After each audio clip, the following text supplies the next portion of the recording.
Good morning. Well, a long, long time ago, there was a boy named David. You just heard a little bit about him. He played a harp.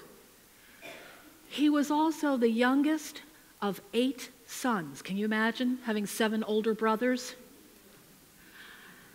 So a lot of them got to do their grown-up things, and the job he was given was to watch the sheep. He was a shepherd. And part of his job as the shepherd was to protect the sheep. And so he had something he was very, very skilled at. He had a slingshot. And he could put stones in that slingshot and whir it around his head, and he could hit the wolf or the lion that was threatening his sheep. He was very, very good at his job. Now it happens that at that time, there was a group of people called the Philistines, and they were not getting along very well with the Israelites. That's David's people. They just couldn't get along with them. And this really made the Israelites kind of nervous. Their king, Saul, they didn't really know what to do. But they had their soldiers out there. They were ready as they could be. Ready as they could be. And David's father was afraid too. He was afraid for his older sons who were out there with the army. And so one day he sent David out with some food for his brothers and to check up on them. And what had been happening out there was, now the Philistines, they were really big people. Some of them were so big that they were called giants. And the very biggest one of them, named Goliath, some people said he was 9 or 10 feet tall. Higher than I can reach. 9 or 10 feet tall. And for 40 days, he came out there morning and evening. And he said, "Hey, you guys, send me your best man, and we'll fight. And if we win, you will be our servants. And if you win," no. But anyway, if you win, we will be your servants. Well, of course, King Saul's men weren't too sure about this. This guy was huge. But David heard it. And David said, "Why is no one standing up to this guy? We have God on our side. We can do this." He was very, very sure of what he believed and what his values were, and he knew that they would carry him forward. And they just all thought he was crazy, but you know, he went out there anyway. He started walking toward Goliath, who thought it was all a big joke. This can't be anything but a joke. And on the way, he bent over. There was a pool of water, and he picked out 5 smooth stones. They were smooth from the water running over them. And he put them in a pouch by his waist, and he had his slingshot with him. And he just walked steadily toward Goliath, and he took out one of those stones. He took it out, and he whirled it around his head, and he threw it right at Goliath. You know where it went? Right there between his eyes. Knocked him over, and that was it. Now, I have to be honest with you and say that there is a part of this that I left out along the way. So I'm going to tell it to you now. When David was ready to go and fight Goliath, everyone was scared. Now they were not only scared for themselves, they were scared for him, and they wanted to help. And so what they did was they put armor on him. Now remember, David was little. And can you imagine what all of this armor on him felt like? They were helping him, they were encouraging him, but he stood up and he said, "Oh no, I can't do this." Remember, I already told you how he ran out there to meet Goliath. He couldn't have done that with all that armor on, so he did, he took it off. But those folks were behind him all the way. Now, he got out there, he slung that stone, it hit Goliath right between the eyes, total faceplant. Everyone was happy. Everyone was celebrating. David was a hero. He was a hero. And what they didn't know at that time, but you do, if you listened to what you just heard the chamber choir do, later on he became a great king. And that's the story. And now we will sing our children out to class using the blessing on the inside back cover of your gray hymnal.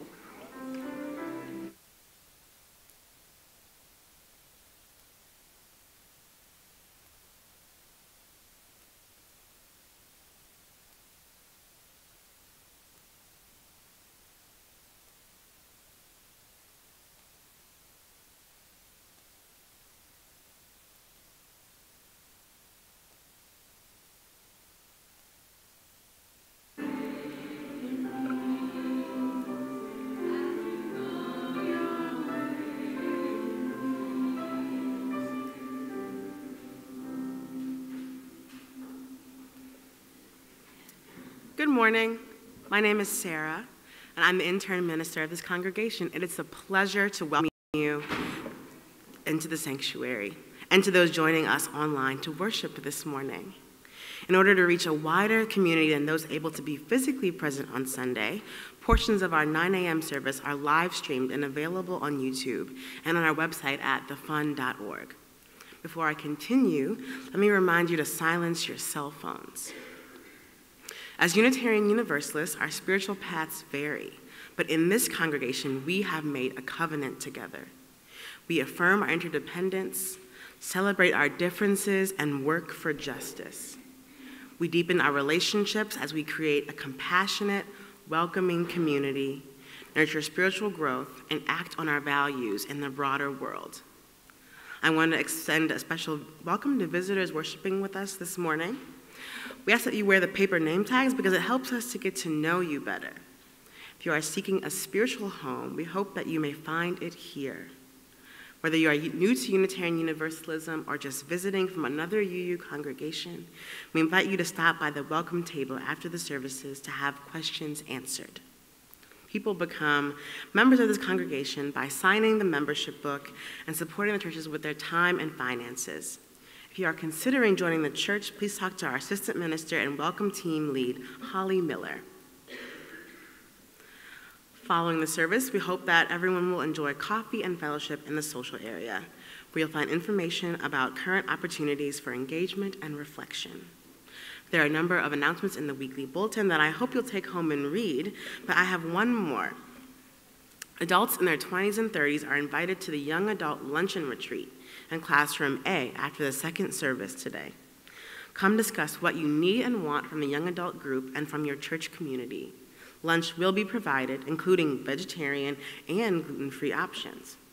Whether or not you're able to attend the retreat, please consider filling out the brief and anonymous survey to help us get a clearer idea of what the group could do better to serve our community at www.thefun.org. Thank you.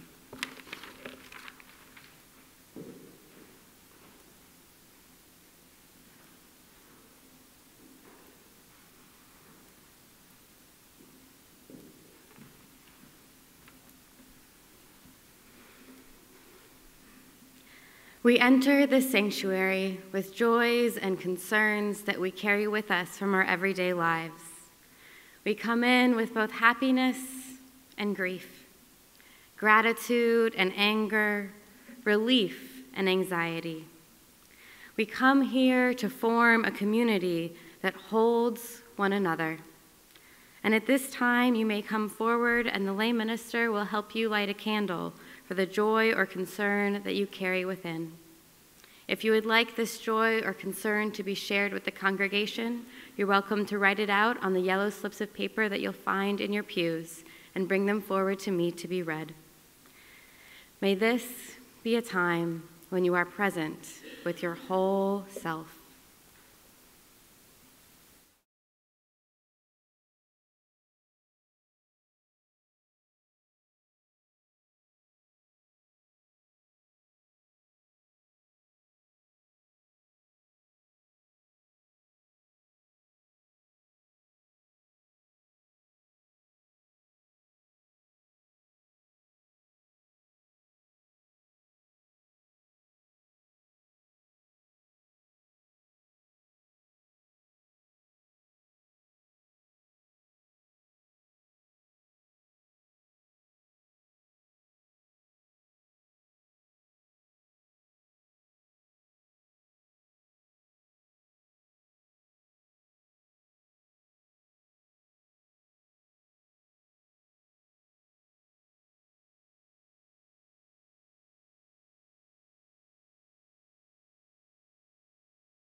to sit next to us.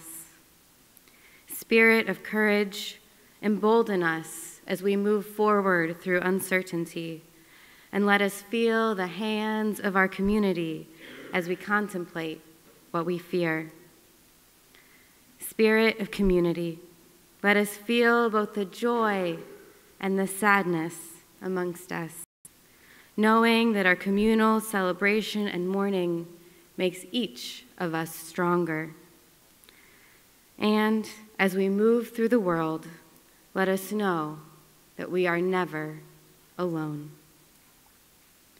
May it be so. This church is a community that comes together because of the ideals that we share of love and justice. And we hope to live out those ideals both inside and outside these walls. At this time, we will take an offering that helps us to make those ideals real. This month, we are sharing the plate with the Community Advisory Board, which helps bridge gaps between the foster care system, the community, and families. The gifts of the congregation will now be most gratefully received.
I wanted to introduce to you a friend of our church, Paul Kramer. Paul, you can read more about him here. He's a professor at Vanderbilt. But he inspired the worship committee with a talk that he did that I think you did because you were exploring to be a better professor, a better teacher. and it was about how do we think new thoughts. And he had three areas in that: curiosity, courage, and grit. And in the worship committee, we've been looking at our monthly topics with those larger themes in mind. So we just finished 3 months where we looked at curiosity a lot as we looked at our themes. This month, we're going to start looking at courage, hence the story, David and Goliath. So thank you for coming and sharing this day with us as we talk about courage, Paul.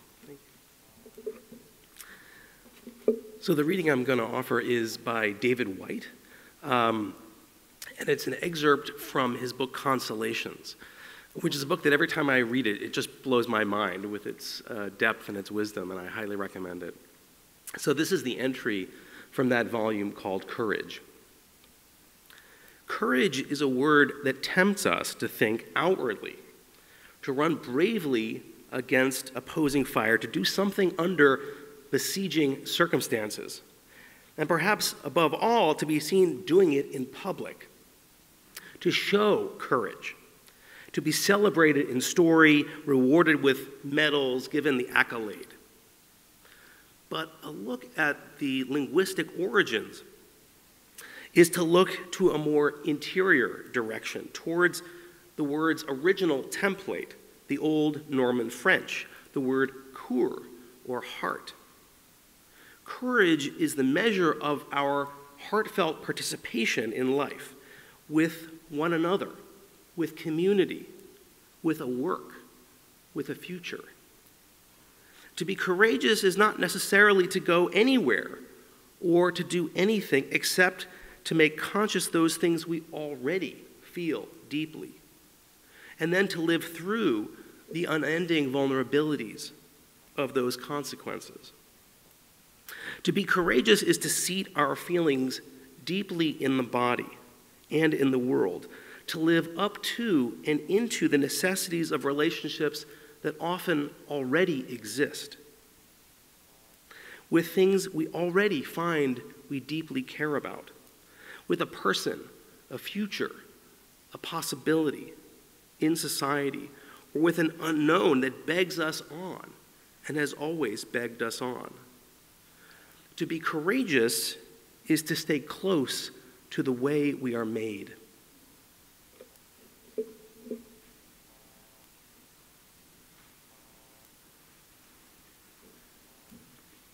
Please open your order of service to the music notes. We're using the Star of Truth poem with a hymn tune that's very familiar. Please rise in body and spirit as you are so moved and join in the singing, the Star of Truth.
I'd like to invite you into the spirit of silent meditation.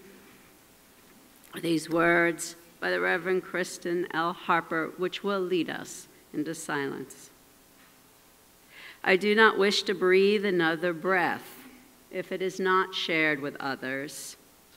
The breath of life is not mine alone. I brought myself to be with you, hoping that by inhaling the compassion, the courage, the hope found here, I can exhale the fear, the selfishness, the separateness I keep so close to my skin. I cannot live another moment, at least not one of joy, unless you and I find our oneness somewhere among each other, somewhere between the noise, somewhere between the silence of the next breath.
May it be so.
So that's the world I want, the one they just sang about, right? And I want to have the courage. I want to have the courage to help make that world happen.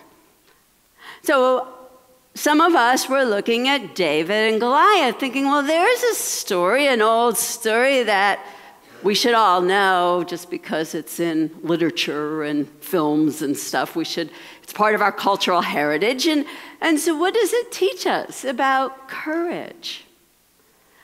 Well, there's David. He's just a kid. He's out there doing the work of his family job. And he's picking up stones, smooth stones. You know, Sarah read a story a couple weeks ago about everybody needs a rock. Well, David, he was out there. He knew he needed his rock. And that rock gave him a sense that he's grounded. It's a weight. It's who he is. He knew himself. He knew he could kill a lion. Killed a lion with a stone. That's a good thing to know. And we often, because of our culture, look at this as a story between good guy, little David, going up with the white hat, probably, right? Going up to the OK Corral, looking down the street, and there's bad guy, Goliath, big guy, big black hat. And, you know, he's the underdog, so he's going to lose. And so, surprise, surprise, he wins. That's kind of how I learned to frame it when I was a kid in Sunday school. As I got older, I would frame it a little more subtly, not much, but a little more like he was the oppressed, they were the oppressed people, and he was the little oppressed kid, and he's going to get up there and he's going to overcome the big oppressive systems and be free and have that world that they sang about. There's only one problem with that story, I learned, is that David didn't come from an individualistic society. He came from a tribe. Israelites, they're a tribe. And I don't know if you've ever lived in tribal society, but I have, only for a month, but I got to see that when you live in tribal society, individualism, people do develop their individual stuff, but the group comes first. You don't even think of yourself separately from your tribe.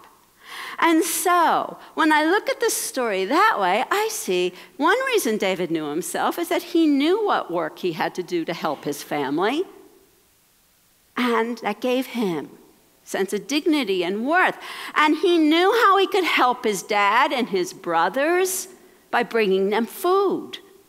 He felt part of this supportive, caring community. And yes, he knew what he could be. He knew he could kill a lion with a stone. He knew he didn't need heavy armor. But he also knew when he went up there and walked towards Goliath that he had his people behind him. They had his back. So, maybe courage is more than just about being an individual. And talking with Paul as kind of a conversation partner in this, I started wondering, what are the giants that we have today? I mean, we don't have a one-on-one battle with one big 10-foot guy, right? Well, maybe you do, but that's not what we're talking about today. What we're talking about today are the cultural historical forces that many of us see as systems of oppression, that we didn't choose but shape us, like sexism, racism, destroying the earth, the sense that people can destroy, that the earth is for our use, classism, economic injustice, which is creating just as of last night, an even greater oligarchy. The night before last, early morning. Where the power is more and more concentrated, few, and there's more and more people who feel powerless as they become poorer.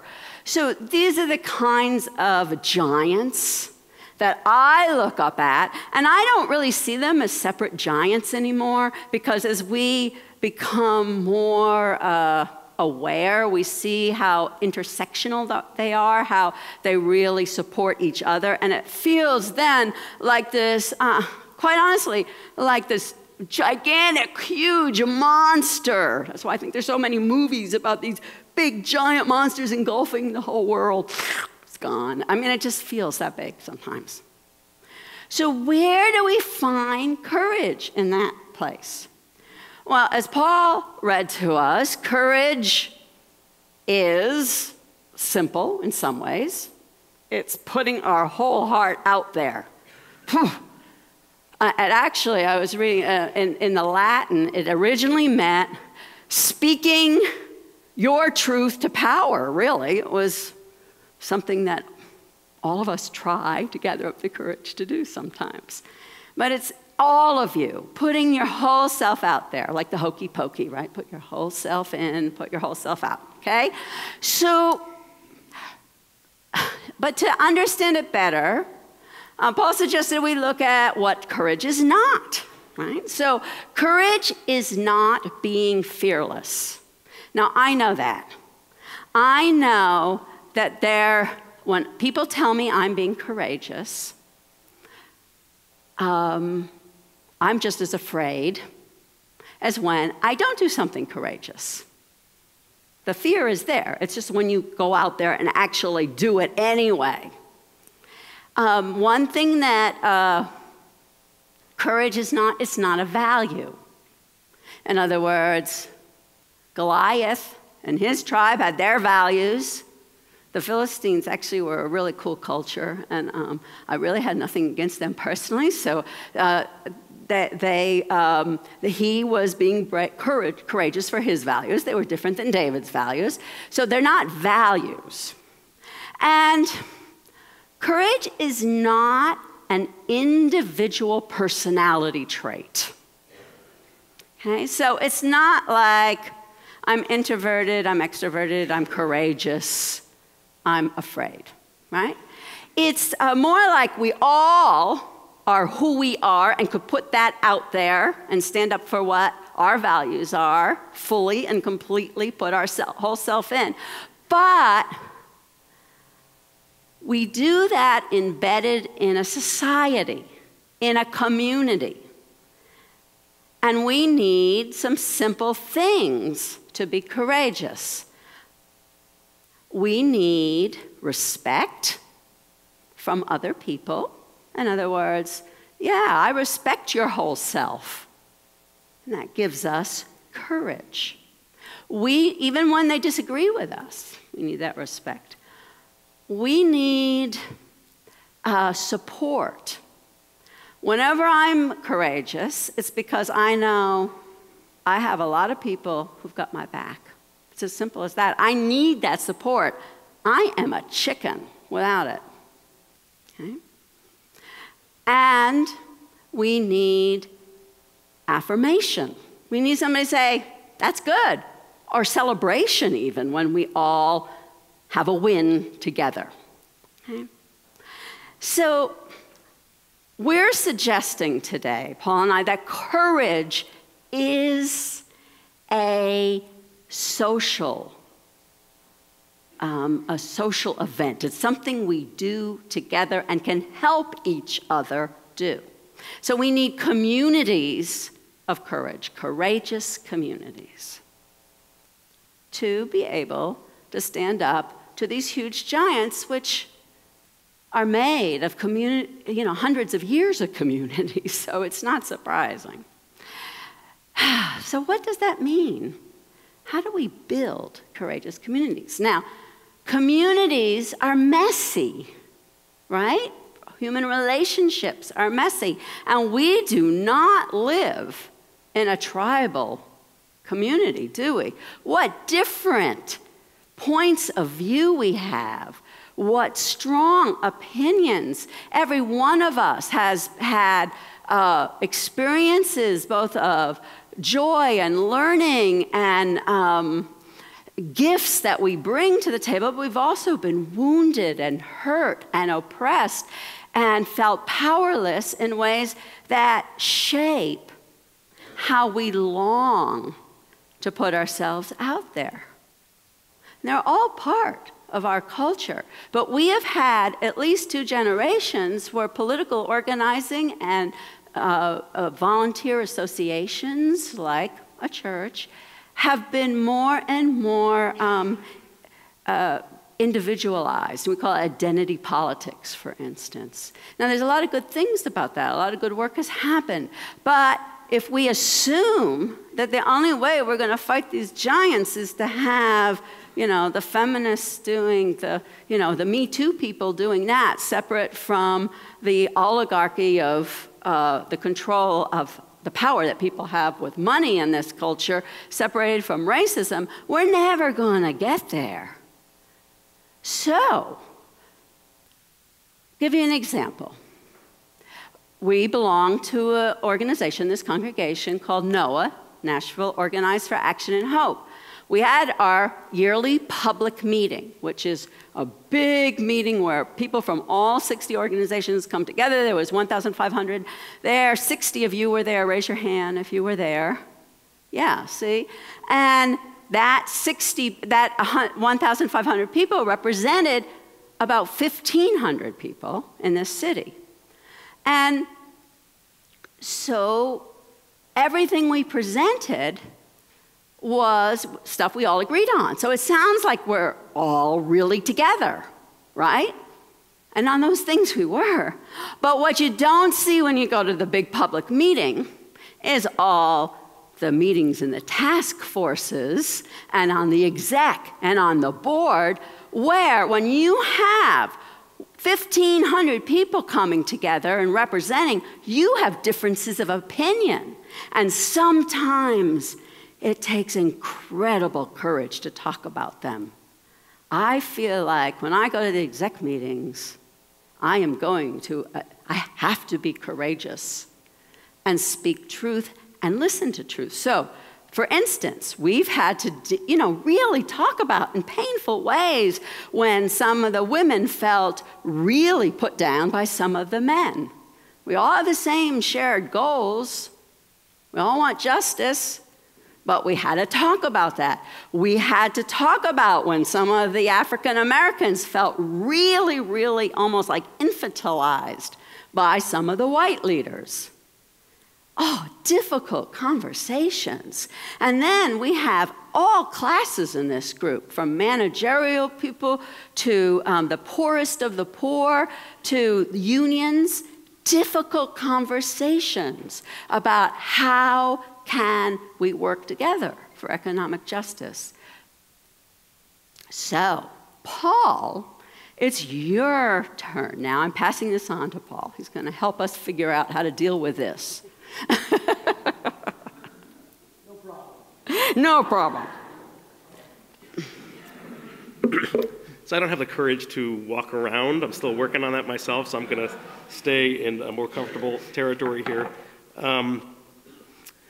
So this really leaves the question of how do we solve this problem? How do we deal with the multiplicities, the divergences, the conflicts within communities trying to move forward towards social justice? How do we deal with these clashes between experiences and perspectives? Well, it takes courage to do that, as Gail was saying, but I think it also takes courage of a different kind, from the kind of taking on Goliath kind of courage.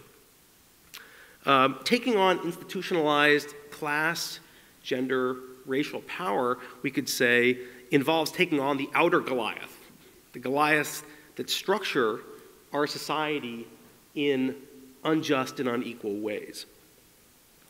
But at the same time that we take on those outer Goliaths, I'd say we also have to take on what we could say are our inner Goliaths. These are ideas, their ways of being, their personal histories that prevent us from engaging in open-hearted, solidarity-based struggles for social justice.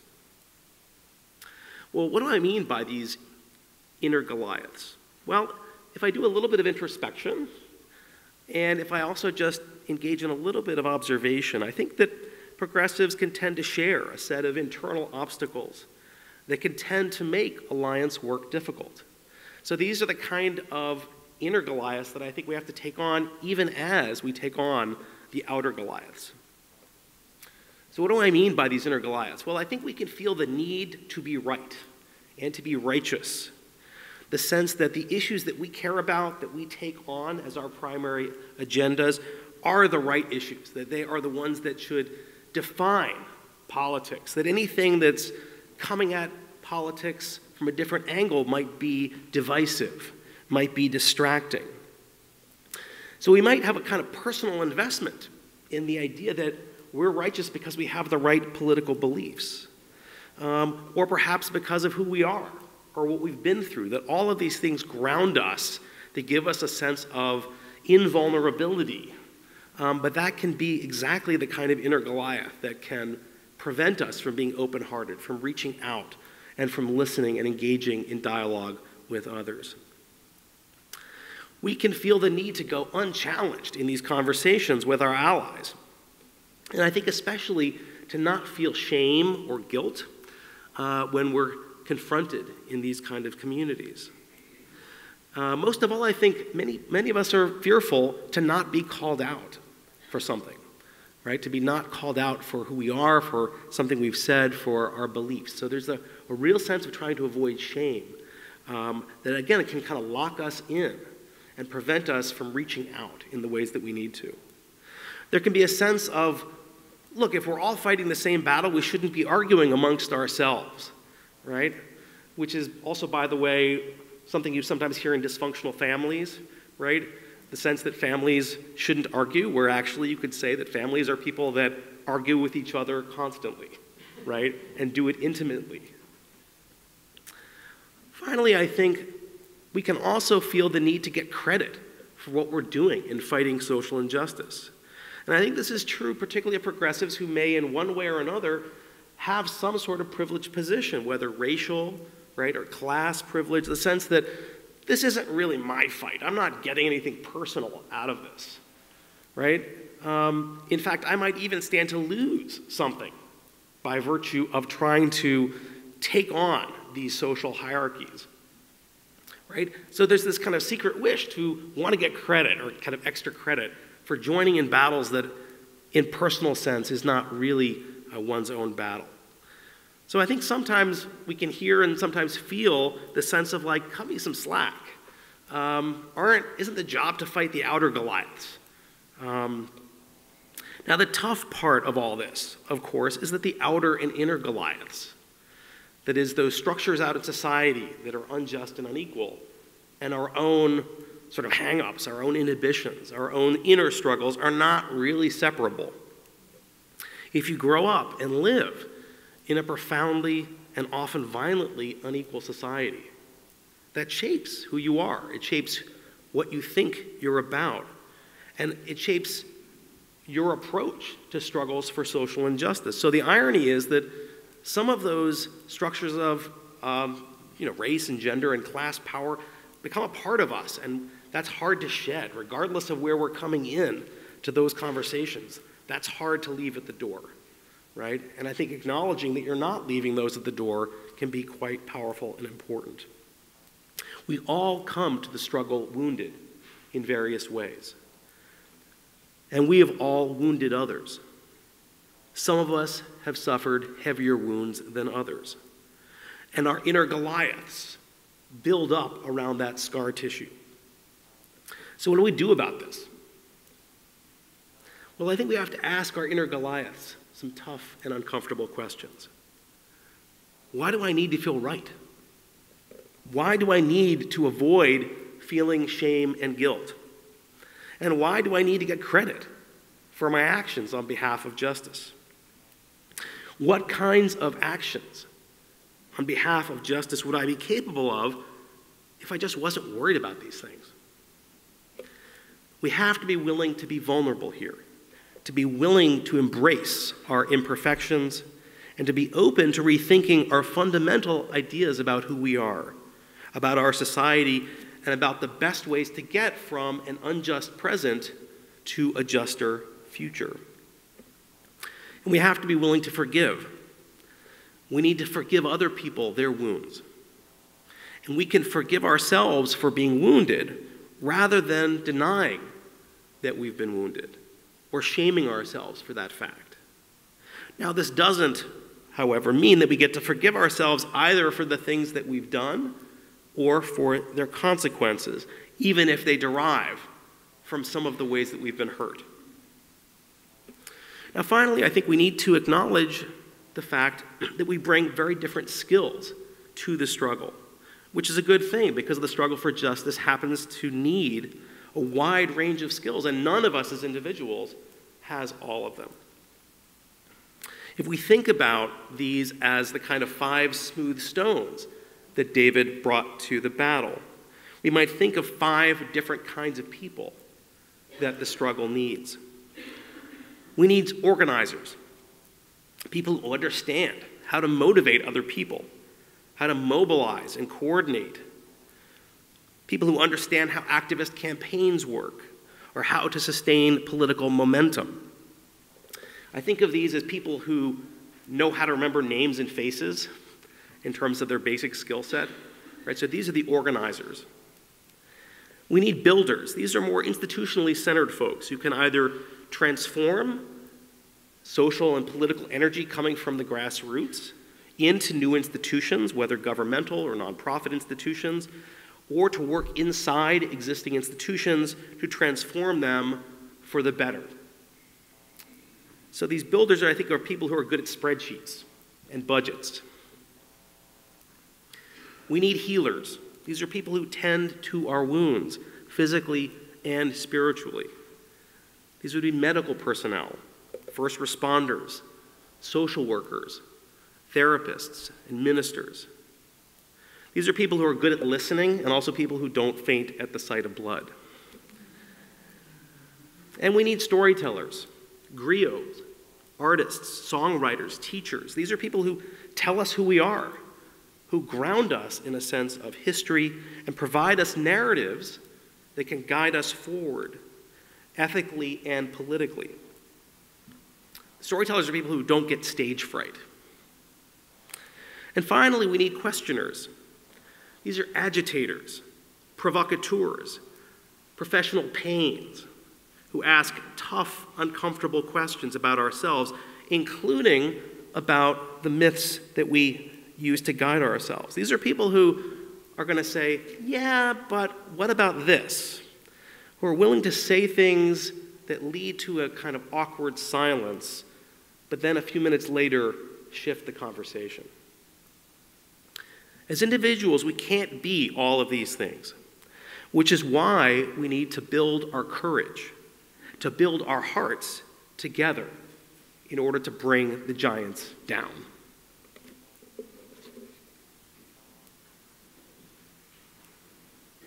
So as I look out here, just briefly, you're up there in a minute. As I look out there, I, like David, know my community, and I know myself.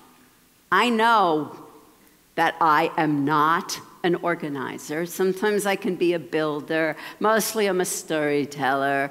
Sometimes questioners, but I see out there people who are better at all these things, that we need you to be working in community together.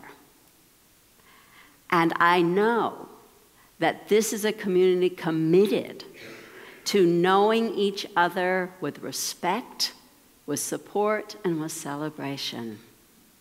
And so I call you all to celebrate and support one another as we dismantle giants together. May it be so.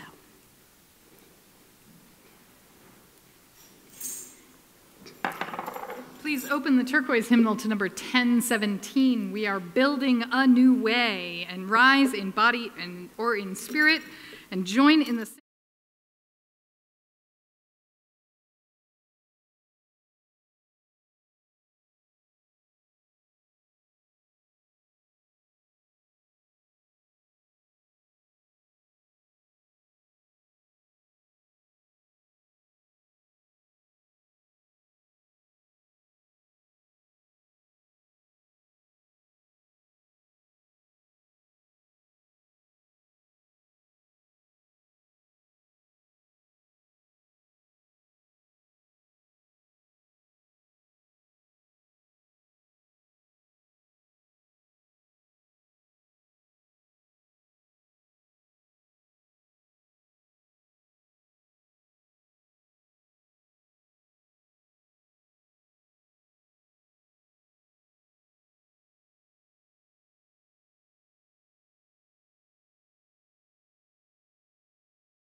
The words to your child's extinguishing are printed in the bottom of your order of service. We extinguish this flame, but not the light of truth, the warmth of community, or the fire of commitment. These we carry in our hearts until we are together again. I'd like to close with these words by the Reverend J. Abernathy, Jr. We affirm that love is our greatest purpose. Accepting one another is the truest form of faithful living. The search for truth is our constant star. We pledge our hearts, minds, and hands to challenge injustice with courage, to find hope in times of fear, and to live out our Unitarian Universalist values every day as a beloved community. This service is over. Let our service begin yet again renewed.